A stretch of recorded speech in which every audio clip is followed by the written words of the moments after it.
Hello everybody, I'm going to show you the heart.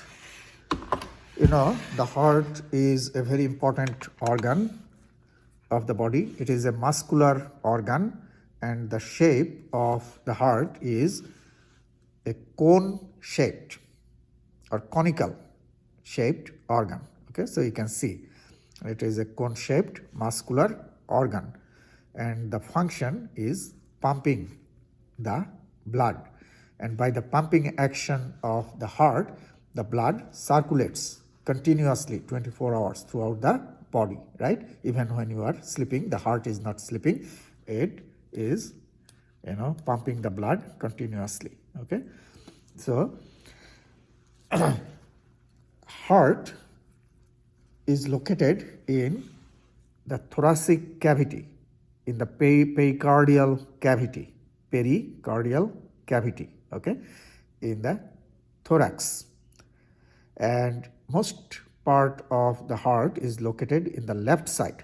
That means about 2/3 portion of the heart is located in the left side, and 1/3 part is in the right side. That's why we say heart is in the left side of the thorax within the pericardial cavity. Pericardium is the covering of the heart, okay? And pericardium has two layers. The outer thick one that is not present here, that is called the parietal layer, and inner one which is very thin and attached to the surface of the heart. I can show you here. You can see I can peel it a little bit because it is attached to the surface of the heart.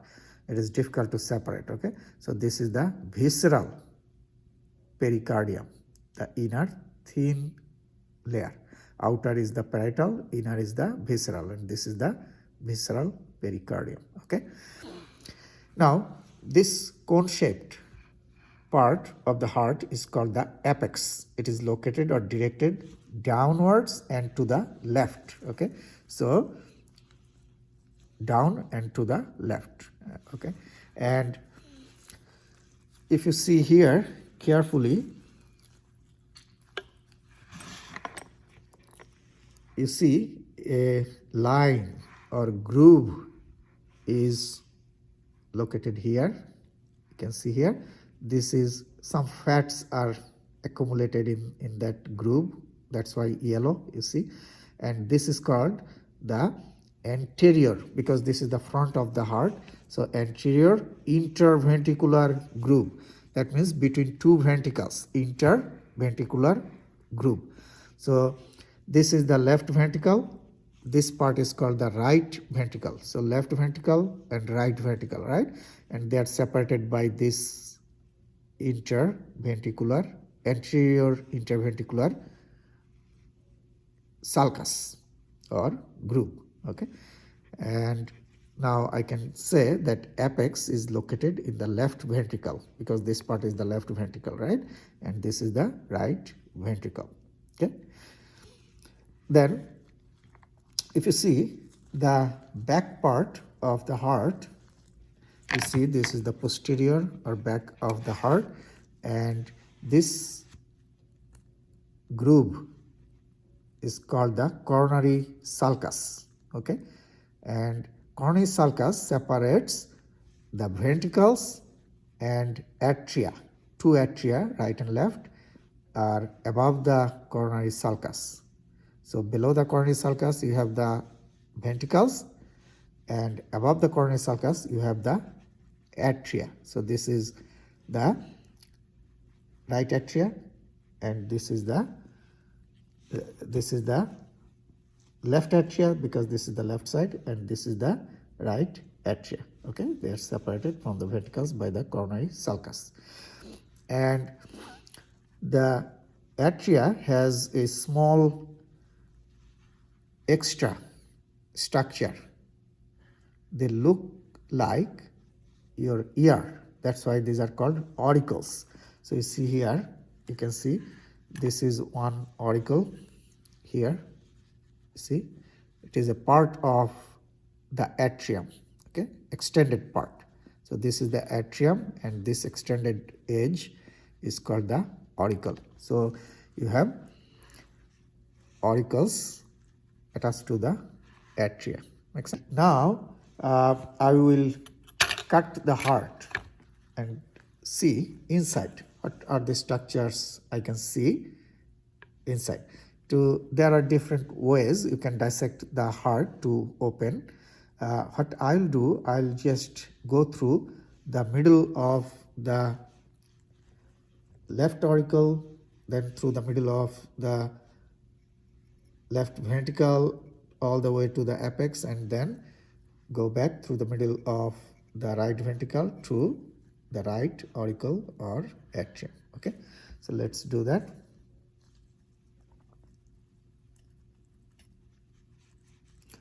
It is a thick muscular organ, so you have to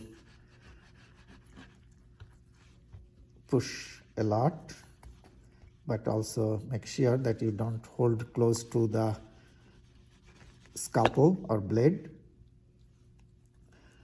You must hold, a little far from the blade, and make sure you don't put your finger along the cut. That may cause, an accident. So I am making sure that my fingers are not, along the direction of the cut. So now I have almost separated.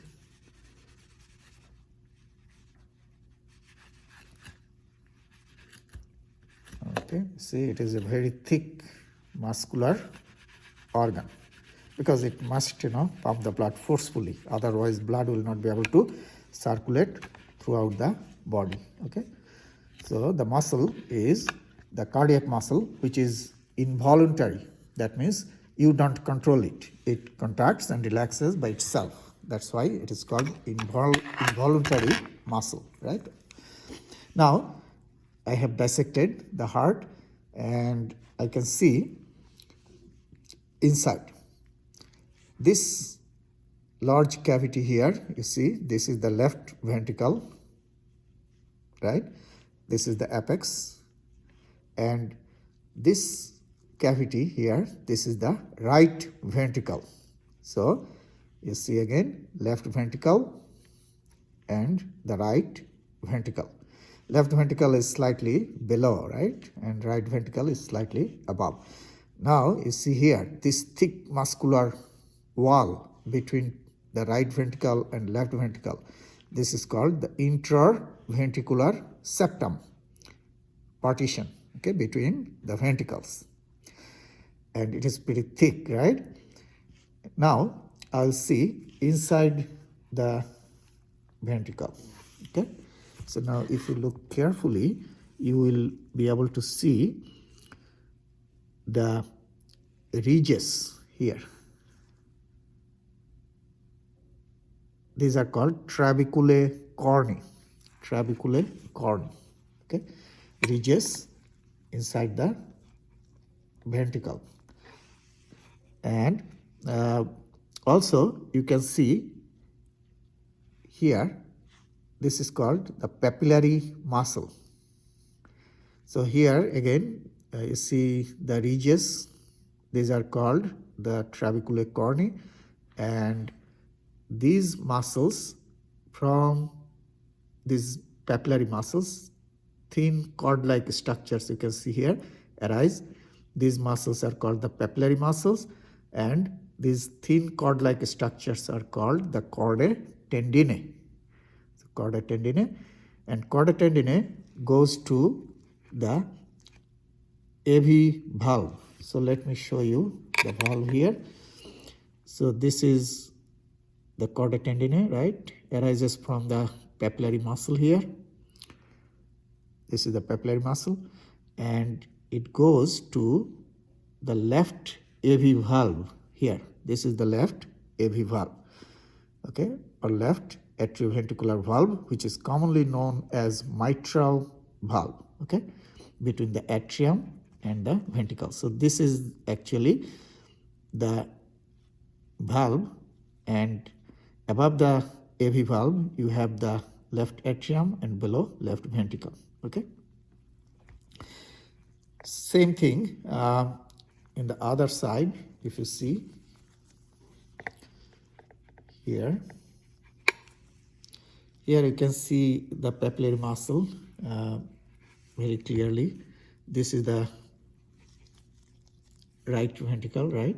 And this is the papillary muscle, and you see the chordae tendineae many here. So these are chordae tendineae, the cord-like, thin cord-like structure, and this is the papillary muscle. And this is the right AV valve, right atrioventricular valve, also called tricuspid valve. Okay, and the wall of the right and left ventricle, if you compare them, you see this is the wall of the left ventricle, which is much thicker than the wall of the right ventricle. This is the wall of the right ventricle. This is much thinner than the wall of the left ventricle. Why? Because left ventricle pumps the blood more forcefully, because from the left ventricle blood goes to the body. From the right ventricle blood goes to the lungs, and lungs are just located next to the heart, close to the heart. So this ventricle does not need to pump very strongly. That's why the wall is thin. Since left ventricle needs to pump very forcefully, the wall is thick, more powerful pump, okay, or pumping action. Now let's see inside the atrium. So this is left ventricle, this is left atrium, right?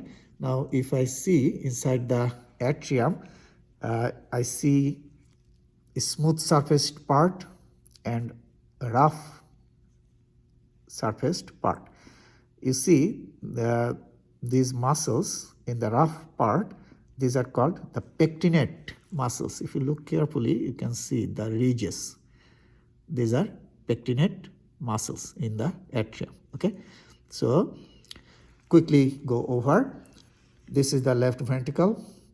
Okay, and inside the ventricle, both right and left, you'll see the ridges. These are called the surface, rough surface. This is the trabeculae